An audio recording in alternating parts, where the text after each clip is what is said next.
It's time once again for yet another wonderful chapter of this amazing story. I'm so very excited. Ladies and gentlemen, Jon-Chan and the summit of Mount Dewnali, a highway to hate and hentai.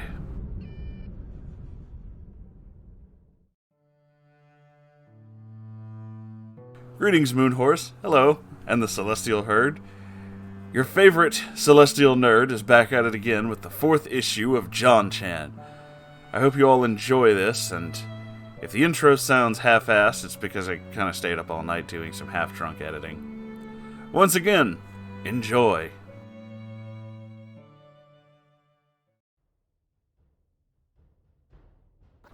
An unarmed Damien Freitzelberg dashed and dived behind market stalls as cold blue arrows slammed into the stone where he previously stood. He slightly rose his head above the stall to find a trio of Reddit archers taking aim, ducking just in time to avoid their chilling downvotes.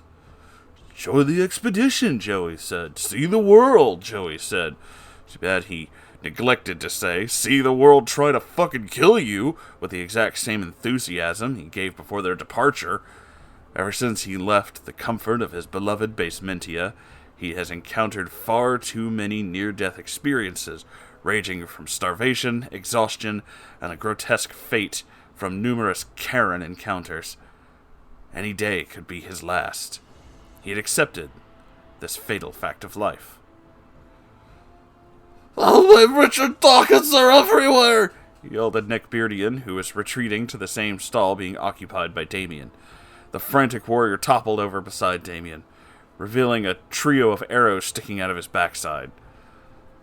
Damien gasped at his falling comrade and was momentarily shocked. He then made an attempt to grab and pull his fallen friend, or at least try to find a weapon on him, only to receive sharp pain in his left hand, realizing that his hand was pinned against the dark, cold stone. His left arm was growing stiff, muscles incapable of performing even the most minute twitch. "Oh God! Oh fuck, this is the end!" Damien could hear several footsteps approaching, yet his body was in no position to move or twist to meet his fate. Unfortunately, fate decided personally to greet Damien, revealing a leering face, eyes looking down at its prey, disgusted in its weakness. As the Redditor draws another cold blue arrow directly to Damien's face, the being opens its scraggly bearded mouth to reveal a menacing exchange. "Oh boy, I'm gonna downvote you into oblivion!" Damien closed his eyes, for he had finally met with his inevitable end. "Charge!" The Redditor loosened his bowstring and looked up to search for the source of the battle cry, only to be met with his immediate decapitation by a steel blade. "It is safe, my friend. Our demise will not come so easily." Damien opens his eyes to see a steel-clad warrior, offering a hand to pull him towards his feet. "Stay here and wait for help for that arm. We shall enact retribution upon these sickening fools." Damien manages to pull the arrow out of the ground, propping himself against a stall. After moments of tending to his impaled arm, he notices Jon-Chan dashing out of the city hall, followed by his unusual entourage of analysts and soldiers in tow. "That's weird," muttered the puzzled Damien. "I don't think I've ever seen it wear that shirt before."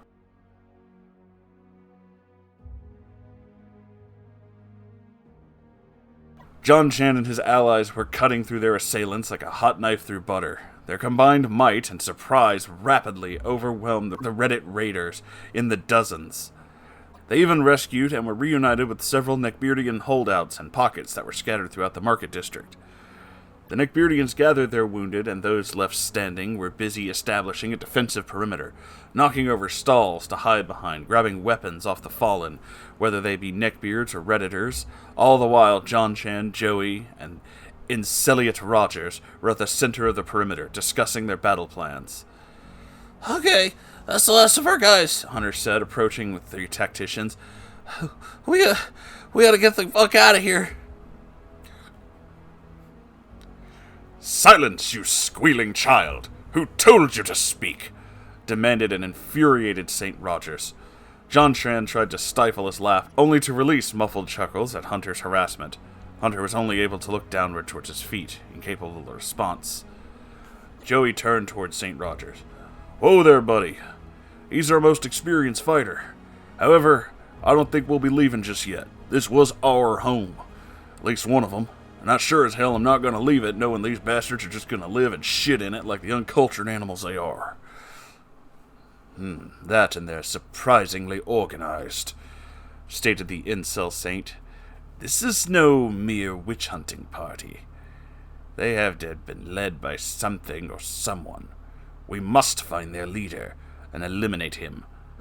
Only then will they disperse and lose interest in hunting us." So how do we find their leader?" asked Jon-Chan. "Simple. We fight till we find him."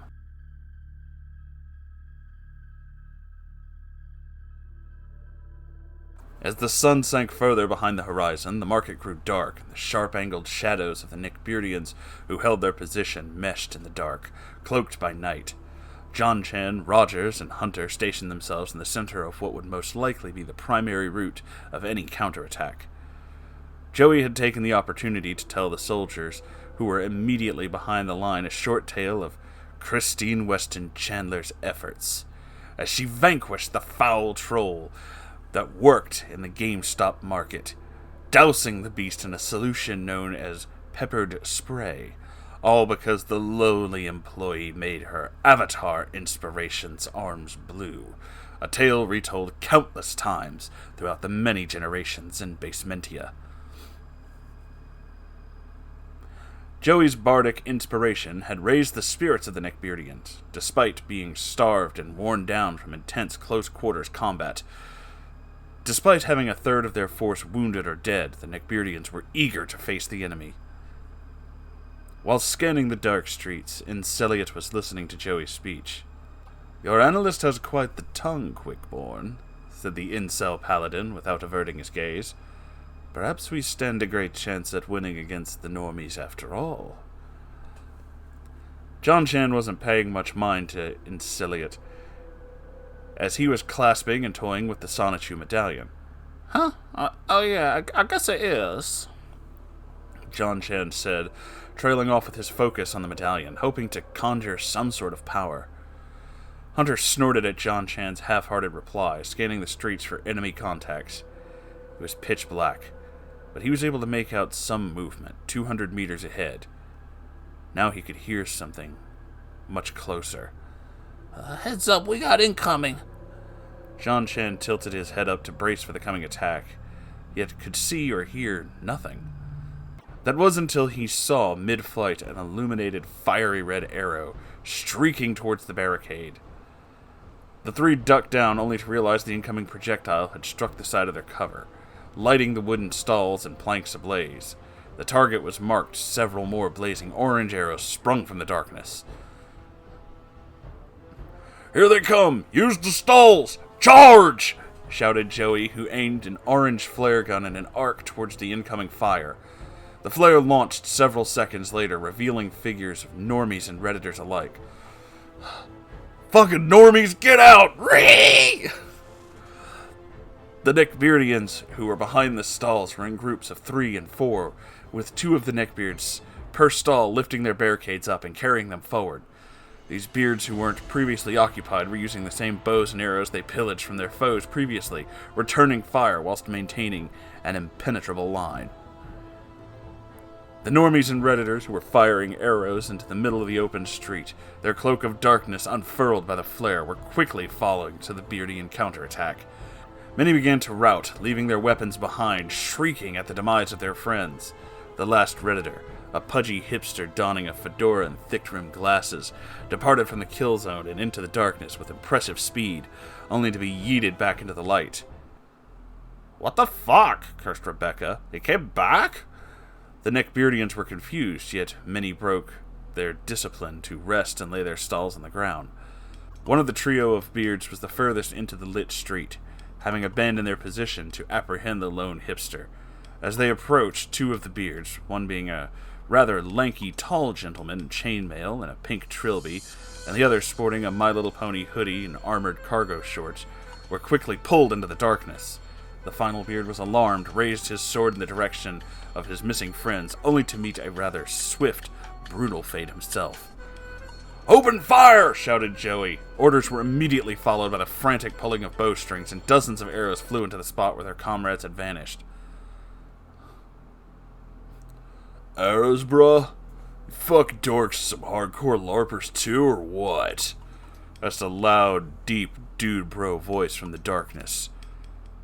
From those shadows stepped a tall, broad-shouldered figure, sporting blue faded jeans, a pair of crimson Converse, and a sapphire varsity leather jacket, and an orange frost-tip haircut that shot straight upwards.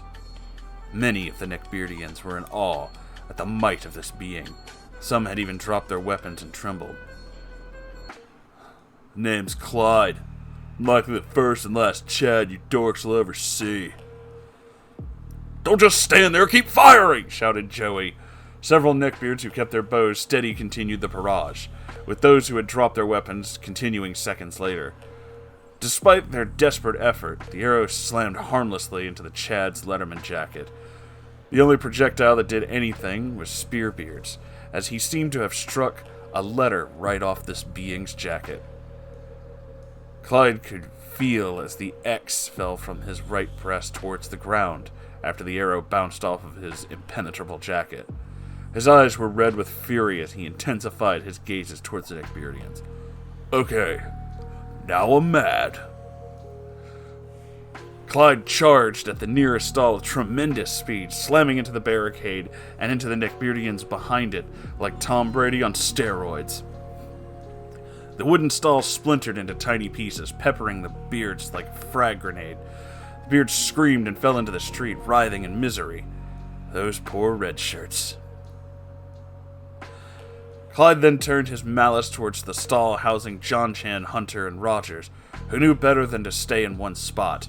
The three dove out of cover, just as Clyde smashed the stall into tiny chunks. Inceliot and Hunter immediately sprang into action, swords in hand, as they charged to meet their threat. The tall, heavy-handed Inceliot made an effort to strike at Clyde, head and torso, while the small and agile Hunter made several flurries at the legs of their shared opponent. Yet their combined effort simply wasn't enough, as Clyde's athletic training allowed him to duck and weave away from most of the blows, dancing around their flourishes and maneuvering himself between the warriors who had struck one another more times in their fight. After hitting one another's breastplate, nearly incapacitating each other, Clyde kicked Hunter, launching the teen trooper 15 feet into a lamp hole.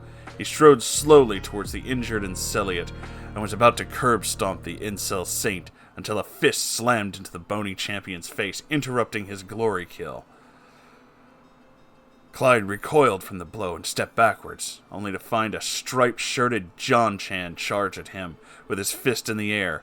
Clyde wouldn't let Jon-Chan land another hit, immediately grabbing his arm as he closed the distance.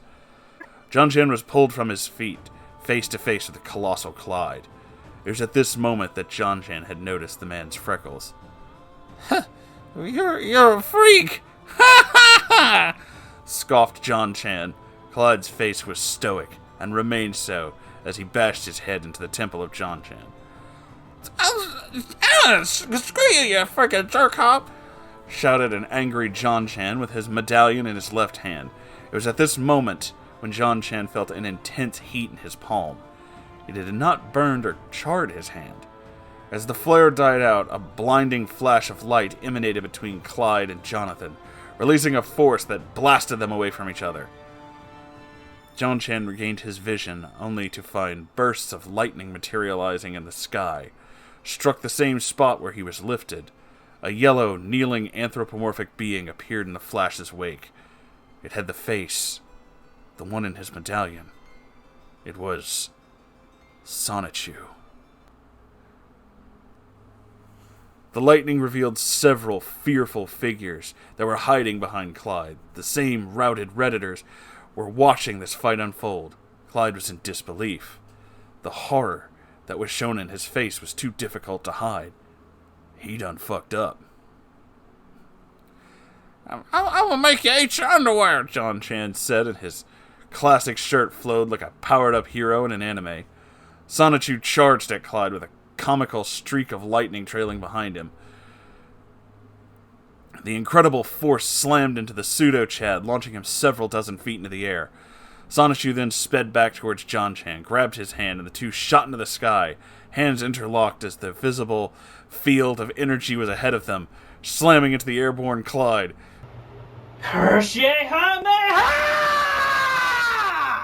Clyde became a fucking Chadstronaut as Sonichu and Jon-Chan force propelled him into the distant stars, his death punctuated by a twinkle in the night sky. Sonichu had landed Jon-Chan down safely to the earth. The Redditors and normies were absent in Sonichu's light.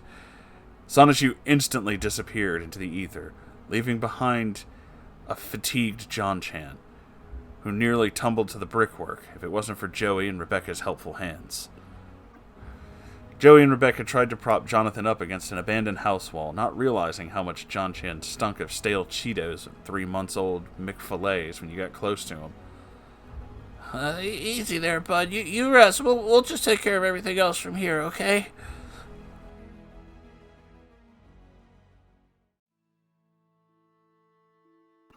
Jon-Chan awoke to the warm, heavy sun beating down on his face.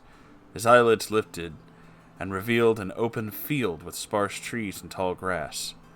He found himself laying against the side of a tree, covered in a scratchy wool blanket, his Hatsune Miku body pillow wrapped by his meaty arms. His nose was hit by the salty, watery smell of fried fish and roasted earth? Jon-Chan rose out of his comfy posture, only to receive a scolding from a half-sleepy Rebecca. Don't move a muscle, John. I know you smell food. Rebecca looked remarkably thinner. Her hair was completely unfurled and dropped past her shoulder. However, her eyes were obviously tired. Hello, nurse, said the comedic, wheezing Quickborn. Unfortunately, Rebecca was not pleased at his joke. I'm just gonna pretend I didn't hear that. Hunter and Damien had arrived shortly with a plate of fish and a plethora of roasted tomatoes and roasted peppers. Well, would you like to make a wish? I've got a fish, sang a horribly out of tune Damien. Jon-Chan was surprised to see vegetables, for he had not eaten any in nearly a decade, despite the option being available in Base Mintia. Normally, he was afraid to eat green food, but his rumbling stomach objected to his childish fears. He found the meal to be rather warm and quite pleasant, although, in his opinion, needed salt. A fine meal fit for the piggish hero, exclaimed Hunter, who imitated a heroic stance, half mocking and half celebrating the Quickborn. Damien and Rebecca chuckled and snorted at the joke, whilst Jon-Chan glared at the child. Oh, come on, man, lighten up, will ya? In fact, you should lighten up more often if it could save our asses like it did a few days ago. What? How long was I asleep for? Asked Jon-Chan. 3 days, I think. Don't worry, we haven't had much trouble since then, Rebecca said, soothing Jon-Chan's worry. We lost a few of our guys. Dug him a grave with proper burial and mourned after the fight, said Damien, who was holding his bandaged arm. We lost a lot of guys back there.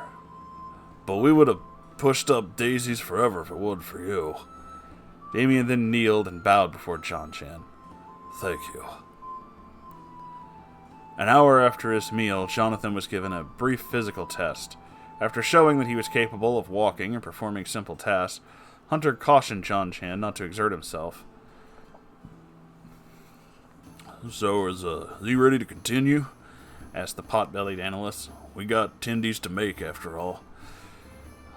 Yeah, I think I'm good. Thanks, Joey. Well, where the other guy, the Ensign man? Right behind you, good sir. Jon-Chan steadily turned to see St. Rogers behind, his skinny frame now revealed without the massive armor behind his scrawny physique. I suppose you don't have time to speak in private, Jonathan Easton Chandler. Joey rallied the others away from the two as both John and Enceliot sat on the warm ground. I'm glad to have finally found you, my friend, and I'm even more grateful to have discovered what you are truly capable of. Well, I'm glad you liked the show, Jon-Chan muttered. I suppose I should tell you why I was searching for you. Inceliot dug through his rucksack and pulled out a dirty flag, with a football helmet over crossbones, and the words "Crush Puss" underneath it. Before your arrival, the Horde was aimless, fractured. Its many warlords have agreed on the direction of the Horde after the mysterious disappearance of the last Chadian leader, Genghis Chad. Hell, some of these jocks and assholes have even fought against one another, forming their own Chadian tribes. So what does that have to do with me? And Celiot Rogers was visibly annoyed at Jon-Chan's inability to connect the dots. Can't you see? They lack organization. They are weak. With your powers, your warriors, and my knowledge of the Chad's tribes, we can wage an effective resistance against them. Maybe even reclaim Neckbeardia, our home. Jon-Chan pondered on Inceliot's proposal, but he remembered that he did have people to feed. The people of Basementia need their tendies. Well, I still have to find Mom. After all, the folks back home, they need her. Inceliot drew in a long breath of air. I understand. You need to feed your people. But your people are going to die if you and your leadership just stay in the darkness, afraid to crawl out and take a chance. St. Rogers then turned towards him, staring directly into Jon-Chan's eyes. Your people, your culture, could live lofty, meaningless lives, playing video games and scarfing the last of your tendies. Or you could live forever in glory as you have reclaimed your rightful home. Think about it. I won't force you. Jon-Chan twisted backwards to look at his friends. The Neckbeardians had come a long way from their humble beginnings in Basementia. From unfit, overweight conscripts who couldn't even LARP fight for 2 minutes straight, emerged a physically capable and competent fighting force. Once their journey was over, they would emerge to the public of Basementia as paragons akin to Chris Chan, Samuel, and even the old incel Saint Black Ops 2 cell. They can prove to everyone in Basementia that they can change and fight against the Chads once again. Okay. Once we return to Basementia, you'll have an army. No, Jon-Chan. We will have an army.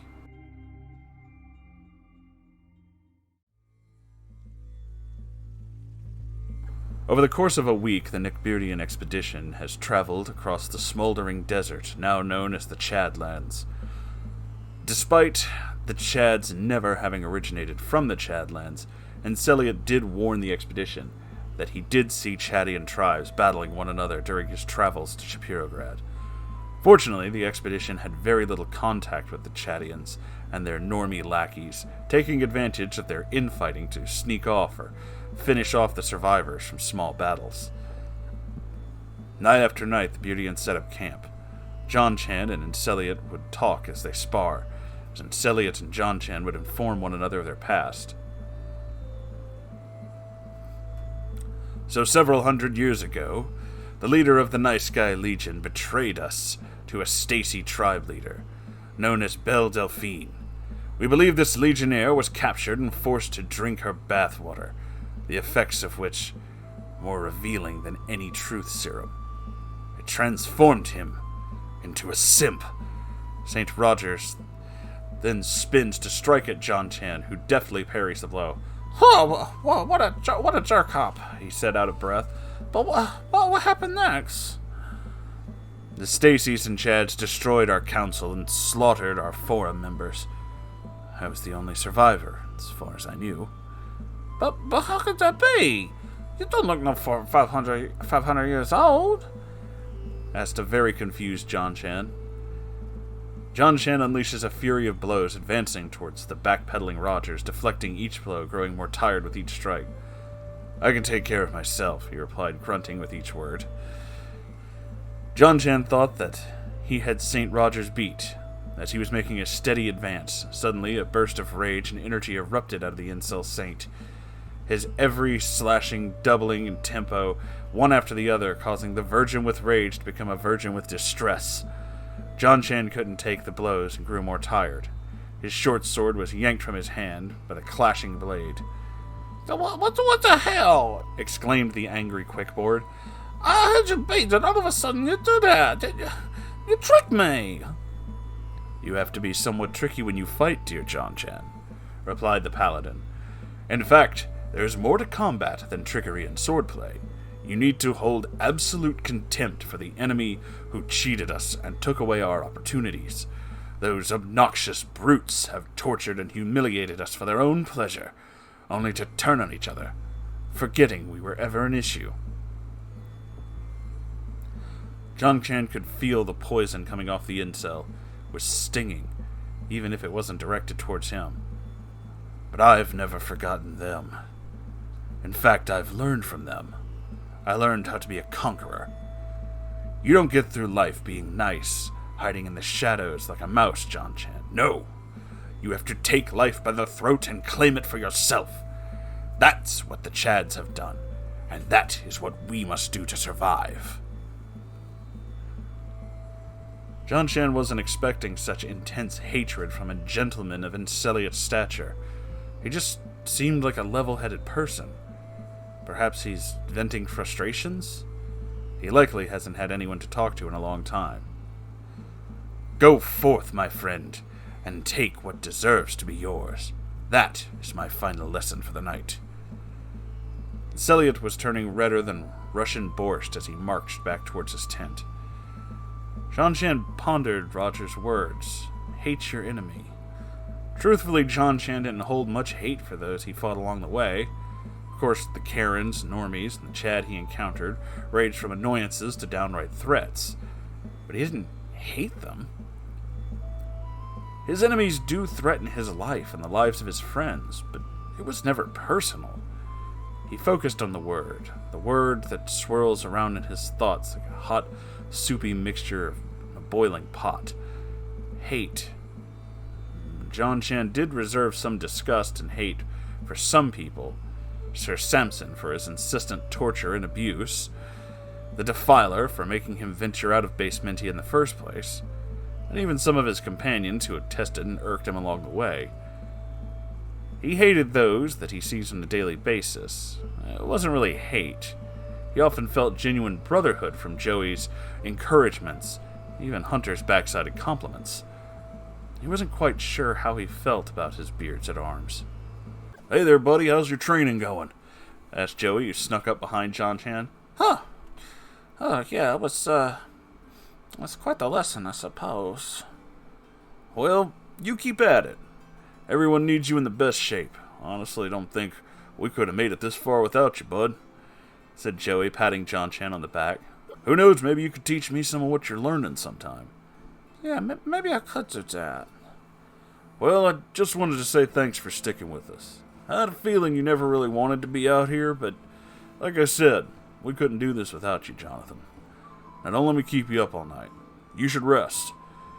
We're going to try and reach Hentaiopolis by tomorrow evening. Joey gives Jon-Chan a crisp salute, performing an about face and walking towards his tent. After a moment, Jon-Chan decided that the night should come to a close. Jon-Chan felt guilty for being mad at Joey, although he was unable to shake off those initial feelings of disdain. If I have to use my hatred, or the partial hatred of you guys to keep fighting, well, I guess I'll have to fight for everybody. Yeah, that makes sense. Jon-Chan was not wholly satisfied with his rationale, but it would have to do for now. He needed sleep.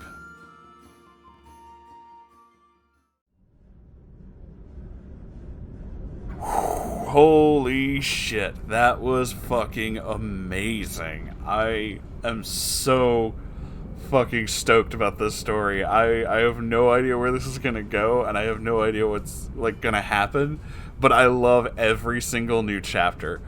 This makes me so happy. Thank you so much for writing this. Oh my god. And fucking Sonichu, and it's just oh my god, it's so good. It's so good. This is so fucking good, man. Holy shit. Thank you for writing this. Thank you all for listening. If you have your own story or something you want to send me, you can send it to r/Moonhorse Stories. I also have a merch store. All of these things are in the little description thingy below the video. I'm going to stop this video now because it's really long, but I love you all so very, very much. And I'll see you in the next chapter. Holy crap. That was incredible. Okay, goodbye everybody.